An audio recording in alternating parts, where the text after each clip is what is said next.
Hey there, and welcome back to the Hardly Late Show. I am your host, Chandler. Hope you're doing well. I'm also doing well.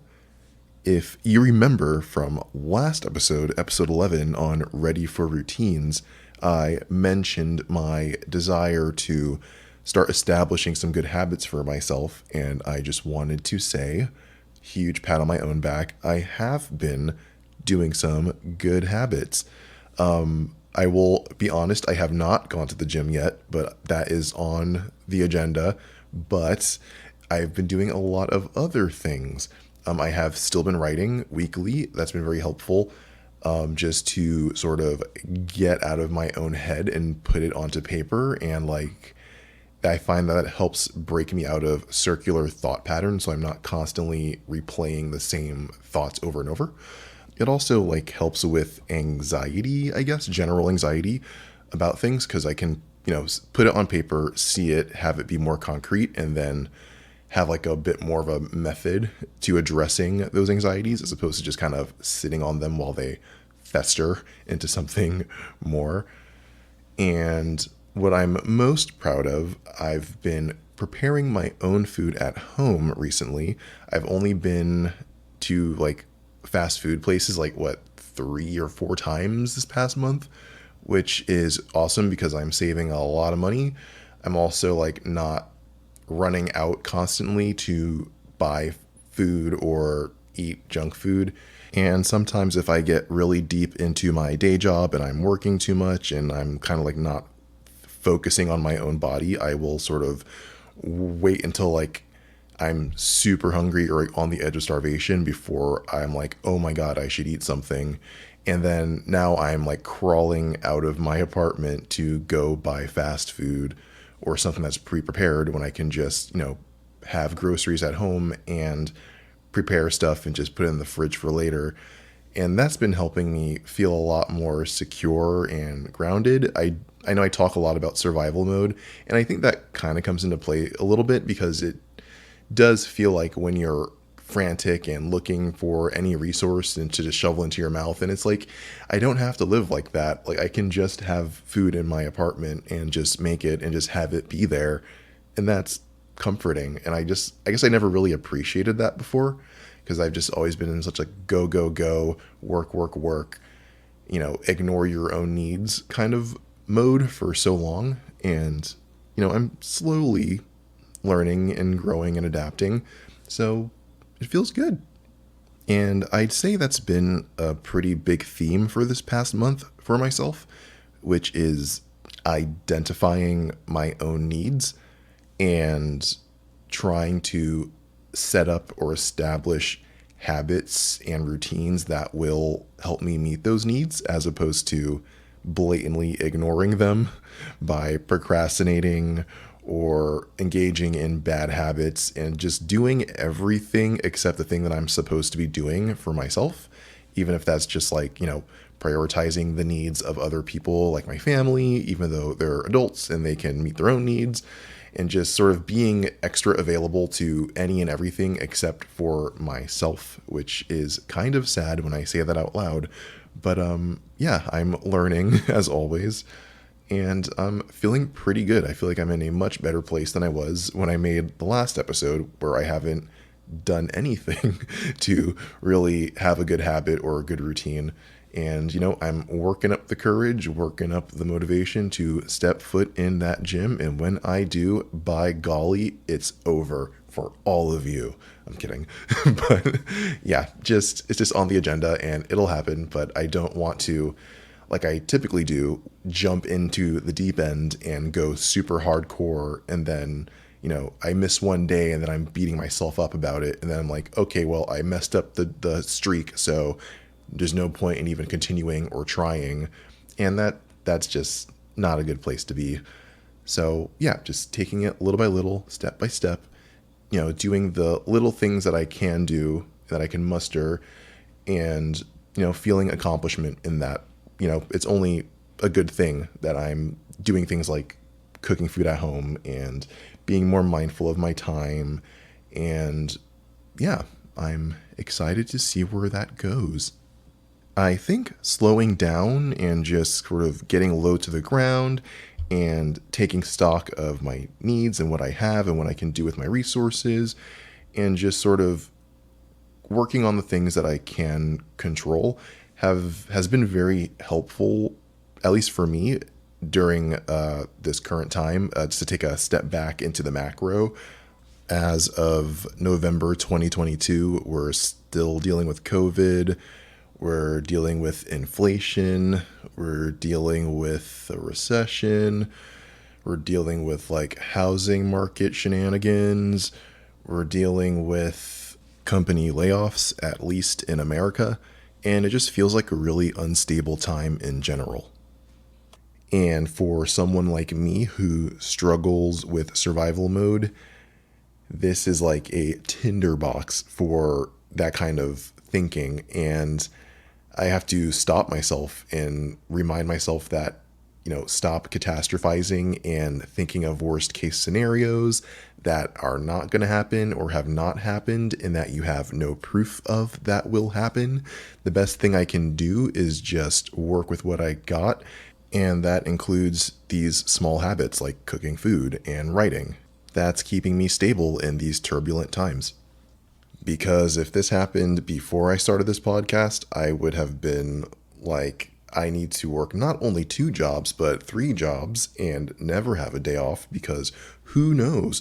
Like the world could, like the sky could come falling down. And once again, I'm neglecting my own needs and making my survival mode worse by trying to control the future and external circumstances that are not in my control. And that's been a very difficult lesson to learn, especially as a recovering perfectionist and people pleaser. Subconsciously, I've been trying to control every aspect of my life ever since I was a kid. And that's just not realistic and it's not possible. And it's just an overinvestment of time, energy, mental bandwidth for essentially diminishing returns. However, I'm discovering the greatest return comes from investing in myself and doing these little habits and routines that make me feel supported and secure. So I'm not, being frantic and dealing with so much anxiety that I don't have to deal with. And, resting. Resting is very important, as I've made a whole episode on it. Resting helps give me the space to even like think about my own needs. Because if I'm just going, there's just no time or space to do that. So I even took a couple of days off of work just to get away from a computer and just recalibrate, which sounds crazy now because a year ago I never would have taken a day off because I would have thought, oh, well, I'm losing money. And that lack of rest and self-investment just made everything worse until I reached a breaking point, essentially. Having this time to myself to just step back and reflect and take it easy has allowed me to take stock and look at all of the little habits and routines that I've acquired over the years and seeing how they all fit in with each other and flow into each other. And I can see what works and what isn't working and what needs to be replaced or cut out. And that's honestly a lifelong process of like continuously auditing your life. But I'm seeing more now, where are the time sucks? Where are the leaks in terms of my energy? What am I over giving to in terms of situations or people or relationships? Am I mismanaging my time because I'm avoiding something? Am I on social media too much? Where in my life am I not getting a good return on my energy investment, my time investment, my financial investment, my bandwidth investment? And that alone takes a lot of mental energy. So it's very important to rest and take a step back occasionally, as opposed to just sort of being on autopilot, which I'm so guilty of. But, that's just a part of the survival mode mechanic. And I'm consciously and actively and continuously working to deactivate it. To give a more concrete example of my previous point, sometimes I will feel like weird or I'll have like a phantom or random pain somewhere, and that will send me into a hypochondriac spiral of like, oh my god, am I dying? Is it cancer? Am I gonna have a heart attack? And that takes up a lot of mental energy because you're constantly thinking of worst case. Well, I speak for myself. I'm constantly thinking of worst case scenarios and like, what happened? What's gonna happen? And that's I would call that a energy leak in terms of me sacrificing a lot of mental energy and peace of mind over something that I don't even know is real or exists. And it would be a very easy solution to patch up that leak if I just made a doctor's appointment and got a assessment and a full picture on the state of my health. But for some reason, I will ignore that and put it off and procrastinate, and I will distract myself with work or other things. But the negative thinking and the hypochondriac thoughts are still there, and it's just kind of operating in the back of my mind. And that creates unnecessary anxiety, unnecessary stress. Also, on WebMD, wasting time trying to like pinpoint and self diagnose when I could easily give myself peace of mind by scheduling a doctor's appointment and having a definite answer. And that would patch the leak. And then I will have the mental bandwidth and energy resources to dedicate to something else that will be more beneficial. But as with most things in life, it's easier said than done. And I do have plans to see a doctor by the end of the year. Another example is how I'm constantly harping on going to the gym. I'm sure many people can relate. I don't always feel the most comfortable in my own body, and I don't always feel the most confident, and I want to, look good and feel healthy and not be out of breath all the time. But I will constantly delay going to the gym regularly. And that sort of negative feedback loop of thinking of having like a bad body image, that's also another example of a leak because I'm dedicating so much mental energy to it when I can easily solve it. Not immediately. Obviously, working out takes a long time and consistent effort, but it's a concrete solution to a very immediate problem that affects my daily life. But I will still not go to the gym regularly. And honestly, I think it's just conditioning. Subconsciously, I want that instant gratification with the least amount of work possible.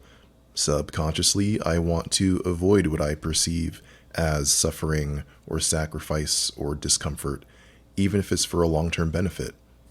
I think that's just a part of the human condition, I guess.